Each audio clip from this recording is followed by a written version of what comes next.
దేవుడు ప్రమాణము చేయువాడు. చాలాసార్లు మనం కూడా ప్రమాణాలు చేస్తాం, కానీ ఎంతవరకు వాటిని నిలబెట్టుకుంటాం అంటే చాలాసార్లు నిలబెట్టుకోలేని నిస్సహాయత మనిషిలో ఉంటుంది.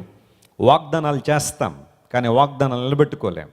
ఏదైనా కష్టం వచ్చిందంటే దేవుని సన్నిధిలోకి వచ్చి, ప్రభువా ఈ కష్టం నుంచి నన్ను కొంచెం బయటపడేసేవంటే నీకు అది చేస్తాను, ఇది చేస్తాను, ప్రతి ఆదివారం మందిరానికి అందరికన్నా ముందు వచ్చేస్తాను, రోజు బైబిల్ చదివేస్తాను, ఇంక ప్రార్థన అంటావా ఇంక నువ్వు చెప్పక్కర్లేదు, ఇంక నేను 24 గంటలు ప్రార్థనలోనే ఉంటాను, నీ సభలు మా గ్రామంలో పెట్టిస్తాను అని రకరకాలైన వాగ్దానాలు ప్రమాణాలు దేవుని సన్నిధిలో చేస్తాం. కానీ కష్టం తీరిపోయిన తర్వాత అవన్నీ మనకేముండవు చెప్పండి, గుర్తుండవు. ఒకళ్ళు ఎవరైనా జ్ఞాపకం చేసినా ఆ టైంలో ఏదో అలా అనేసానండి అంతే, పెద్దగా నాకు అవగాహన లేదండి అన్నట్టుగా తప్పించుకోవడానికి ప్రయత్నం చేస్తాం. కానీ చేసిన ప్రమాణం మీద చాలాసార్లు మనం నిలబడం.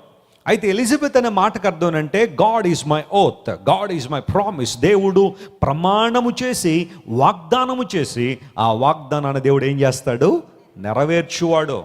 చాలాసార్లు మనుషులకి దేవునికి మధ్య ఉన్న వ్యత్యాసాన్ని గురించి మనం మాట్లాడుకుంటూ, మనుషులు వాగ్దానం చేయడానికి త్వరపడతారు, కానీ దేవదేవుడు సర్వశక్తుడు మహోన్నతుడైన దేవుడు వాగ్దానాలు నెరవేర్చడానికి త్వరపడతాడు ఆయన.